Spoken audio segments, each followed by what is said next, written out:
नमस्कार दोस्तों, मैं अंकुर उपाध्याय स्वागत करता हूं आप सभी का आपके अपने YouTube channel share market analysis में।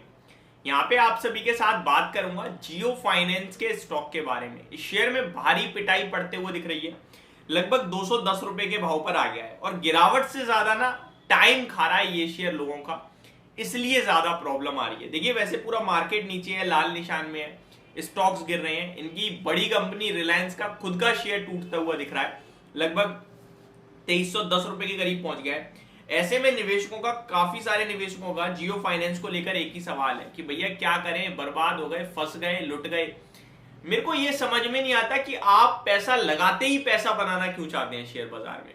अगर आप पैसा लगाते ही पैसा बनाना चाहते हैं तो आप ट्रेडिंग कर रहे हो, और जब ट्रेडिंग कर रहे हो तो स्टॉप लॉस कौन रखेगा? कोई तीसरा बंदा नहीं आएगा ना स्टॉप लॉस रखने, आपको ही रखना पड़ेगा। शेयर बाजार में पैसा बनाना बहुत आसान खेल है, लेकिन उस आसानी में जो डिसिप्लिन रखना है ना, वो आप रखते ही नहीं हो।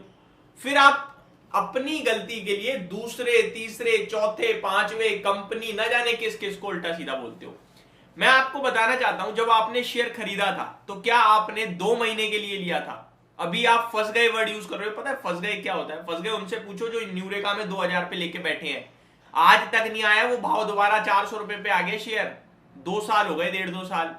फंस गए वाला वर्ड बहुत ज्यादा खराब स्टॉक्स के लिए यूज होता है, जो 1.5, 2, 3 साल से वहीं का वहीं पड़ा है, कुछ पैसा ही नहीं बना, वो होते हैं फंस गए। जिन्होंने 3 बार मंदी देख ली, 3 बार बुल रन देख लिया, लेकिन शेयर में पैसा बना ही नहीं, वो होता है फंस गए। फंस गए वो होता है जो सुजलॉन एनर्जी आज से 5 साल पहले खरीद के बैठे हैं। लोगों को तो सुजलॉन ऐसा लग रहा है कि 20 रुपए वाला, 10 रुपए वाला हो गया 30 रुपए का, लेकिन उनसे पूछो ना जिन्होंने 5 साल पहले लिया था, वोडाफोन आइडिया, उनसे पूछो ना, वो होता है फंस गए।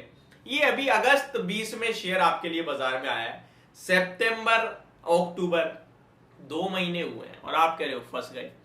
मैं आपको बताना चाहता हूं, जब भी आप छोटे टाइम के लिए खरीद रहे हो तो एक स्टॉप लॉस रखिए कि भैया इससे ज्यादा मैं नहीं रोकूंगा। आपको कभी महसूस नहीं होगा कि आप फंस गए। एक लॉस लिया, निकल गए, पैसा हाथ में आया, कहीं और पैसा लगा दिया। आप एक तरफ स्टॉप लॉस नहीं रखोगे कि नहीं मेरे को लॉस लेना ही नहीं है, दूसरी तरफ आपको जल्दी पैसा चाहिए। ऐसे लोग ज्यादातर नुकसान करते हैं, क्योंकि उनका मुनाफा तो छोटा मोटा होता है। फिर आपने जब खरीदा था जियो फाइनेंस, 10-20 रुपए के लिए लिया होगा, 10-20 रुपए बढ़ जाता तो आप बेच देते, प्रॉफिट बुक कर लेते। लेकिन आज शेयर टूट गया, ऊपर से 50 रुपए नीचे आ गया है, लेकिन आप बेच नहीं पा रहे होगे। क्यों? क्योंकि आपका कोई लॉस बुक करने का लेवल ही नहीं था। ये सारी चीजें निवेशकों के लिए होती हैं, जिनका व्यू 2-2.5 साल का होता है। आप मेरे को बोल रहे हो कि स्टॉक खराब है, कंपनी खराब है। अरे कंपनी ने तो Q2 के नंबर्स पेश करे हैं, प्रॉफिट डबल हुआ है, शेयर का प्राइस नहीं चल रहा है, ये सच बात है। नंबर्स खराब नहीं आए, कंपनी खराब नहीं है, ये बात आप अपने दिमाग में अच्छे से बिठा लो। अब फाइनली करना क्या है, इस पे आते हैं। ये सारी चीजें मैंने इसलिए बोली ताकि आपको कुछ महसूस हो, आप अपने आप को समझा सको भैया मैं किस बात के लिए रो रहा हूं। इस बात के लिए कि 2 महीने में शेयर ने पैसा नहीं बनाया, या इस बात के लिए कंटिन्यू गिरता जा रहा है? कोई तो रीजन होना चाहिए। 2 महीने अगर आप किसी शेयर को होल्ड नहीं कर सकते तो क्या फायदा है? मैं आपके साथ कंटिन्यू, जिस दिन ये बाजार में लिस्ट हुआ था उस दिन कह रहा था कि 220-25 रुपए पे खरीदना है। 225 रुपए पे खरीदा, 215 पे खरीदा, 202 पे खरीदा, अगले हफ्ते ही 266 हो गया, प्रॉफिट बुक करने को बोला। उसके बाद दोबारा कहा कि 225 रुपए का भाव खरीदने का होगा, आपने लिया मेरे कहने से बेशक। अभी स्टॉक 209 रुपए पे है, मैंने दूसरा इंस्टॉलमेंट आपसे बोल रखा है 210 पे डालने का, ये दूसरा इंस्टॉलमेंट डालने का समय है। तीसरा इंस्टॉलमेंट 180 पे डालने को कहा है, दूसरा 209 पे डालो, 200 पे डाल दो, अब की मर्जी है। तीसरा 180 पे डालना, आएगा नहीं आएगा मेरे को नहीं पता, लेकिन नीचे आएगा तो मैं खरीद लूंगा। इससे ज्यादा सिंपल क्या है? अब बहुत से लोग ये भी कहते हैं कि जियो फाइनेंस, टाटा पावर, वेदांता, इनमें आप खरीदने को बोलते हो, ये कुछ नहीं कर रहे हैं। रिलायंस, HDFC बैंक, ये शेयर कुछ कर ही नहीं रहे। ये शेयर्स के वैल्यूएशन देखो आप।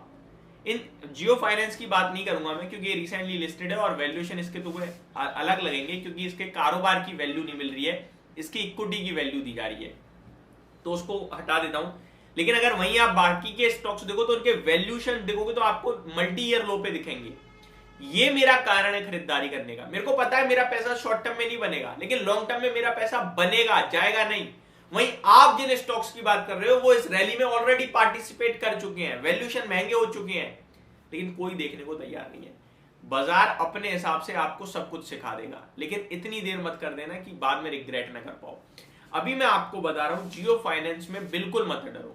किस रीजन से डर रहे हो मेरे को समझ में ही नहीं आ रहा। कंपनी थोड़ी खराब है यार, आराम से होल्ड करो। पहला इंस्टॉलमेंट 225 पे डाला हुआ है, बैठे रहो आराम से। दूसरा 200 पे डाल देना, तीसरा 180 पे डाल देना और गिर जाए तो उसके बाद मत डालना। उसके बाद नीचे जा रहा है जाने दो। 2 साल के व्यू से आपके साथ बोला था, जब भी कोई भी जियो फाइनेंस की वीडियो उठा के देखो, 2 साल का व्यू रखा है। 300 350 रुपए मिलेगा ये शेयर आपको, मैं आपसे कह रहा हूं। आप लॉन्ग टर्म निवेश कर रहे हो ना, 300 350 मिलेगा। 2 साल का व्यू रख रहे हो ना, 2 साल में बहुत कुछ हो जाता है। एक दिन में शेयर 20% भाग जाता है। ये बात अपने आप को समझाओ। तो कारोबार में दिक्कत नहीं है, अभी गिर रहा है, नेगेटिव है, आज वॉल्यूम्स के साथ गिरावट है और गिर सकता है। 200 रुपए पे दूसरा इंस्टॉलमेंट तैयार रखो, बस बाकी आपकी मर्जी है। Thank you so much for watching this video. Have a great day guys.